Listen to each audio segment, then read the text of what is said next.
Hi everyone. Today is day 107 and the days are passing so fast. It's overtaking my my activities as well. I've done in the past. I've been friends with many people. I would like to say this because I know there are some people, they feel that they have to hide that they don't know me or anything like that. And there are a few like that. And when I meet them, they say, I don't know you, because they're feeling guilty for no reason at all. I don't feel guilty. I tell my wife everything which happens long time ago when I was a teenager. When I was a teenager, they used to call me Chatambi in Malayalam. They used to call me Mukora, which I have not. I have been a really decent guy. Only thing is I do things that most of the teenagers do. You dare jump, you dare fly, you dare go there. Those type of things. And my father used to say, who's this idiot who dived from the cliff and swam across? And it's all part of growing up, isn't it? I mean, you let go. I had many friends, many girls, many boys, and they were just friends. And I don't think any of them would, some of them are in touch with me. And I don't feel them as, intimate friends. I feel they are just my closest friends, whom I trust them, I believe in them, and I care about them.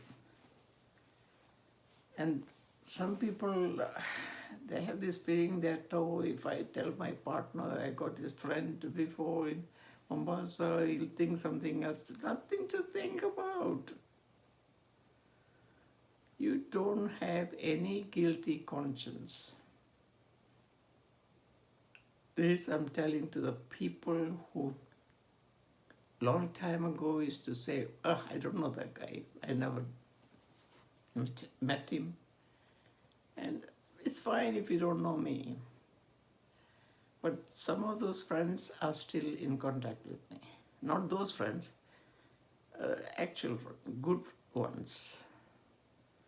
And I think, and they were maybe very younger to me as well.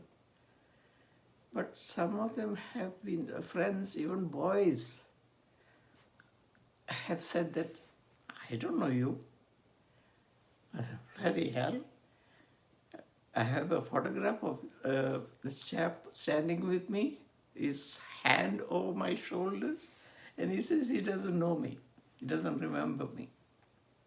And he is somewhere in Germany. Kalasinga. Sorry. He used to live in one of those flats in Mombasa where I used to live. And he had his hand around my shoulders, and now he's saying he doesn't know me. He doesn't remember me. I should have shown him that photo. I don't know, it's somewhere in my computer. I'll get it out one day and send it to him. And there's another guy in Australia. He says, I don't know you. I don't know why they all have these guilty feelings that I know something about them. And I don't know anything about anybody, my friends. I kept my life to myself. I had no intention of having intimate relationship with anybody. Maybe an infatuation that went along those days. Like that, there were many people like that, many girls who had, I wish I knew this guy more and all that things. last year when I went to Mombasa, this girl married to somebody came up to me and said, how did I let you go?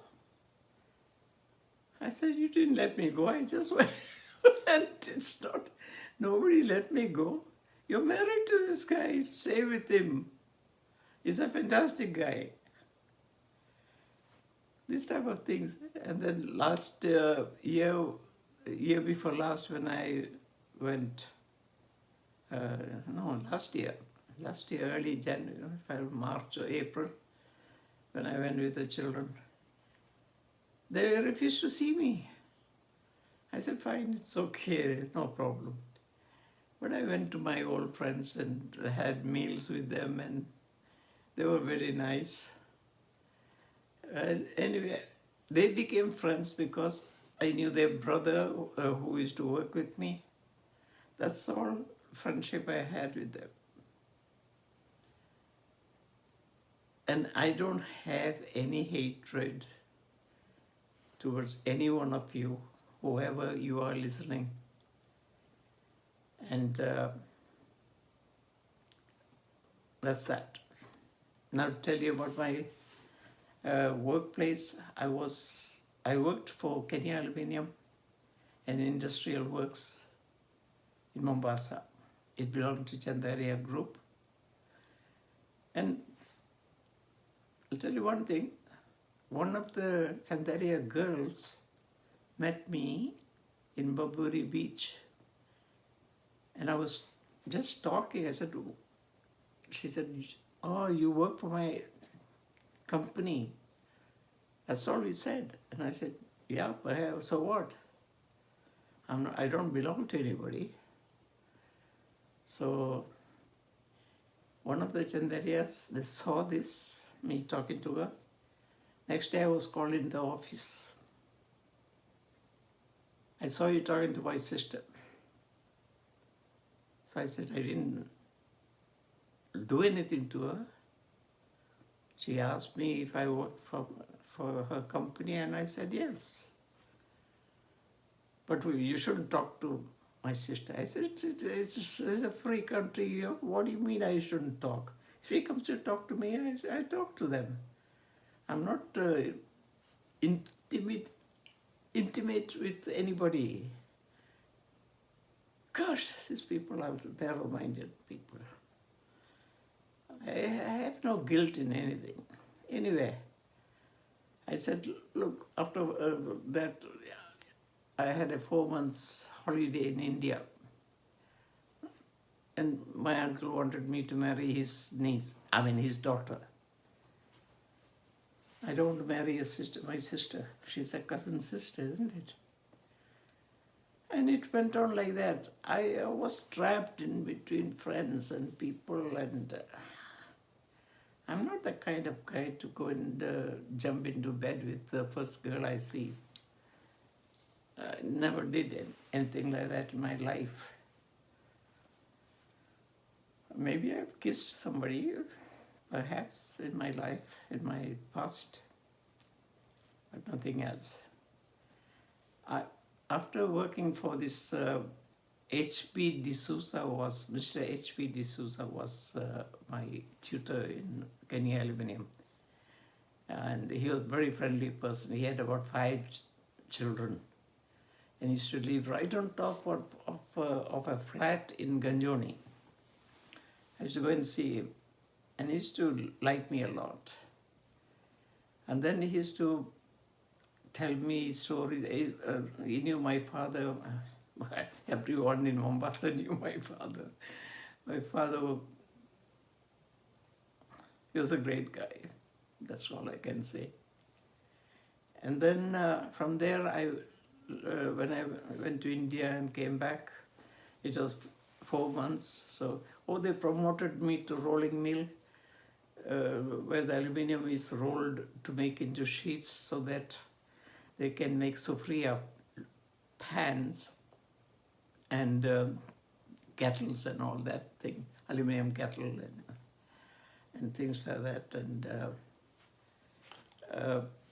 then they export them to different countries. And from there, there's this foundry where this guy's was the foreman, Italian chap, and he had a kitten. And he used to take the small baby kittens. He used to take one by one and throw it in the furnace. The cruel bugger. I used to hate seeing that. Then from there, I went to rayon mills. I'm learning. I don't know what to expect in England. And I was learning all the kind of trade I could get. Even in going into a rayon mill, it was a trade. So I had to learn that. And whatever job I get, I'll have to grab, isn't it? So whether it's mill, making rayon mill, or cloth, or whatever, spinning, or whatever they do, I don't know what they do. Now, I know what they do, of course. There were some Bengalis who came there for training as well. And my time is running out. And I'll talk to you again tomorrow, perhaps. Subscribe if you can. If you don't, it's fine. But I'm glad if you're listening to my stories. And I hope to see you again tomorrow. If I stop my messaging, it means I'm gone. Bye for now. Wear a mask. Stay far away from COVID. Cheers. Bye-bye.